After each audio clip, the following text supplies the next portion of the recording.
ask Emanzi and Yamuhachi to talk to us about how Uganda performed, how we got that win, and how best or how good were the girls when it came to that game. Today we dedicated the day or the time to Zone 5 basketball women qualifiers. Of course, 5 countries were part of this, and Uganda did beat Egypt.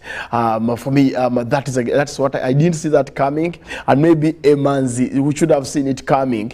But he will be joining us, but just in a minute or two, talk about that is the Zone 5 of Africa basketball qualifiers that will be discussing. Anyway, I think we have him online. That is Emanzi. Emanzi, good morning, Emanzi. Good morning, Ruben, and good morning to the viewers of UBC. How are you today? How has been your morning so far?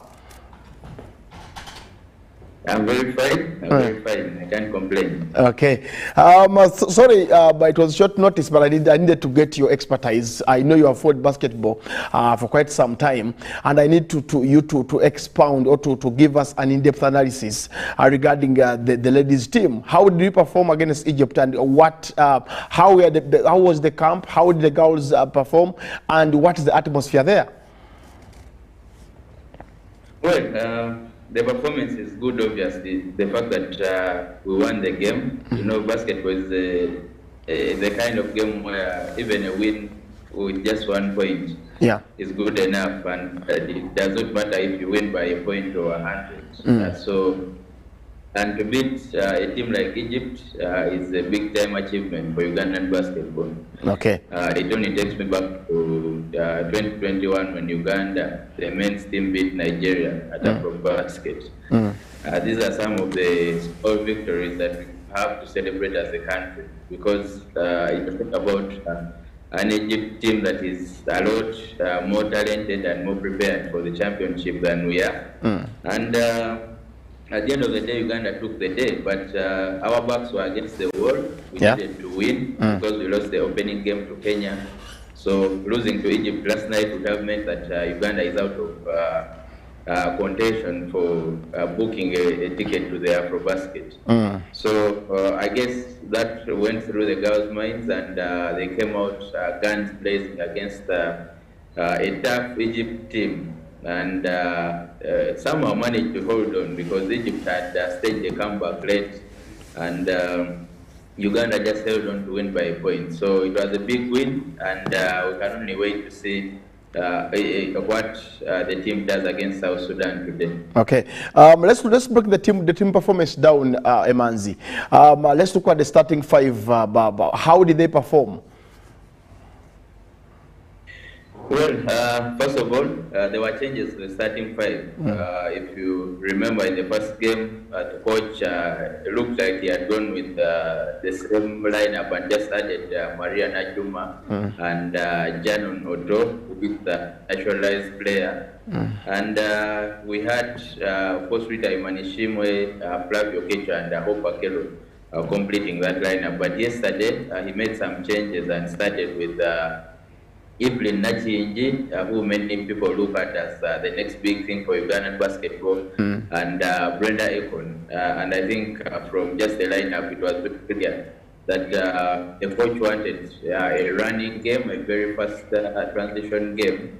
And indeed, Brenda Ekon gave a tough time to the Egyptian defense, because every time she got an outlet, she was running to the basket, and it's very hard to stop her in transition. So, of course, Janon Odo, who was our best performer in the first game, again put up another good performance, scoring should be 27 points and picking 14 rebounds on the night. So it was a good performance overall when you look at what Hope Akelo did, even when she was in foul trouble for the biggest part of the second half. Managed to stay on the floor and put up a big performance. So it was a night where Uganda needed a performance from almost every player. And you would say that every player that stepped onto that floor actually gave something to the coach. The man had reduced his rotation to about 8 players. I think until Maria Najuma fouled out, and then that's when Sarah again got a chance to step on. But when you look at Bridget Abe, when you look at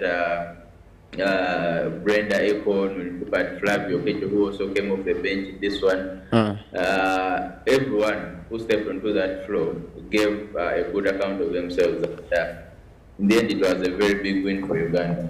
Okay, and but that the Sudan game today, if Sudan win, what does it mean for Uganda?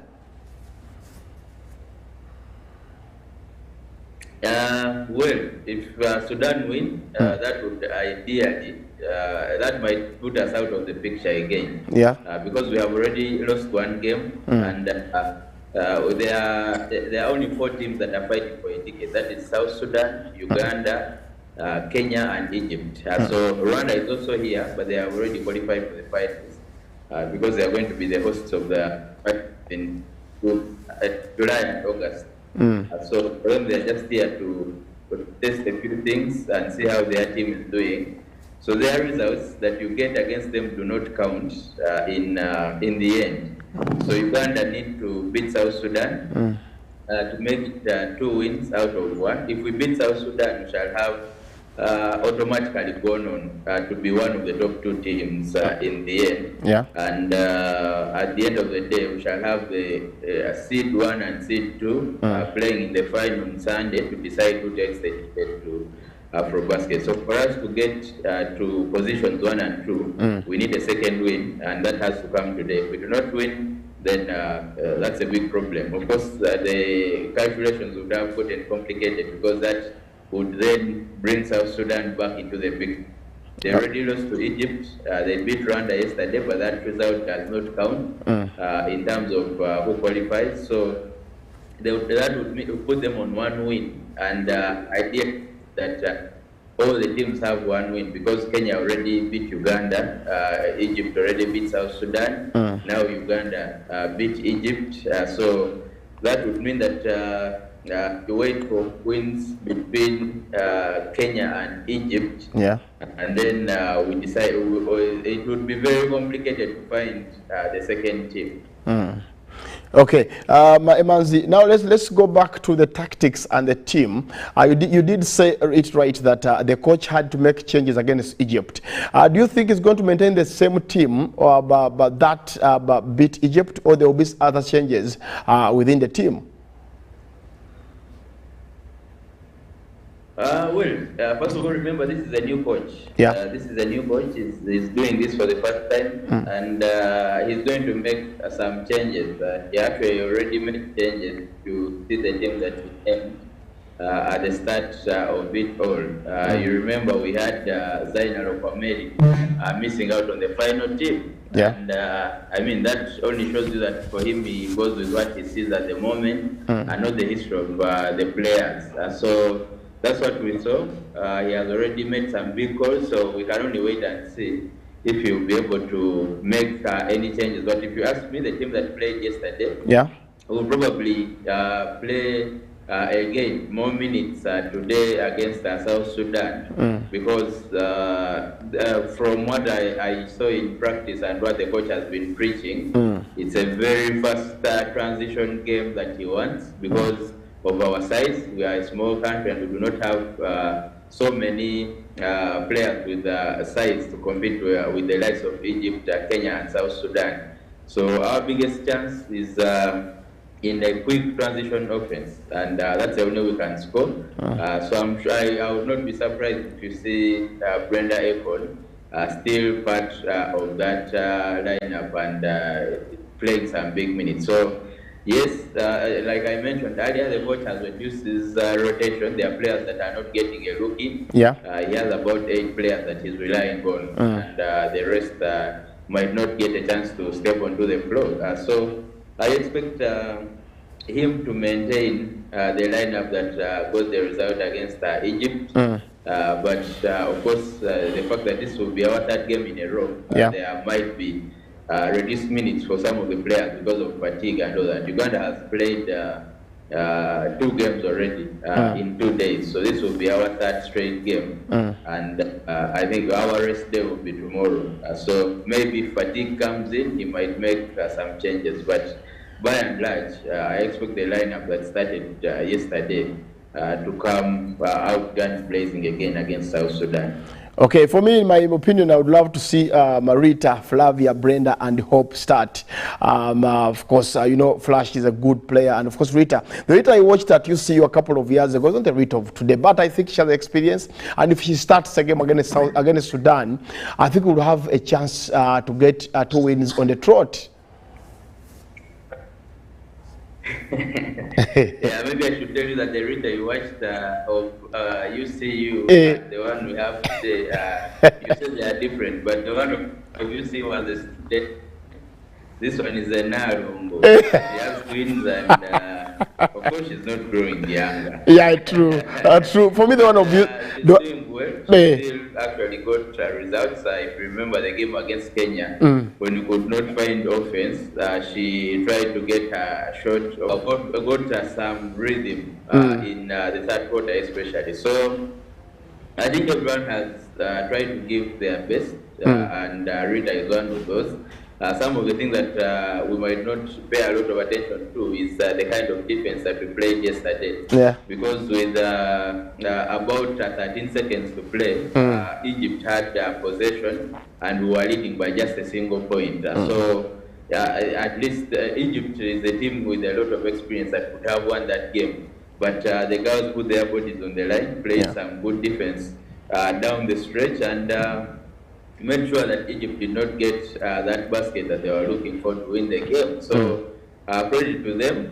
Rita might not score a lot, but she's been doing some good defensive work on that side. And at the end of the day, that's what it takes for you to qualify for basket. It's one thing to defensively, but basketball is a game of I mean, you attack and then you go to defend. So, and you're only 5 on the floor, so each one has got to guard someone. So I think she was doing a good job defensively, and we can take that. If she can give us a good game on offense, well and good. But for now, I think all the girls are actually putting in the work. Okay, thank you so much, Emanzi, for that update. Of course, we would get back to maybe tomorrow, talk about the Sudan game. Thank you so much for joining us this morning, and hopefully we'll get you tomorrow. Thank you, Ruben. Okay, please take care. And that was one of the best reporters when it comes to basketball.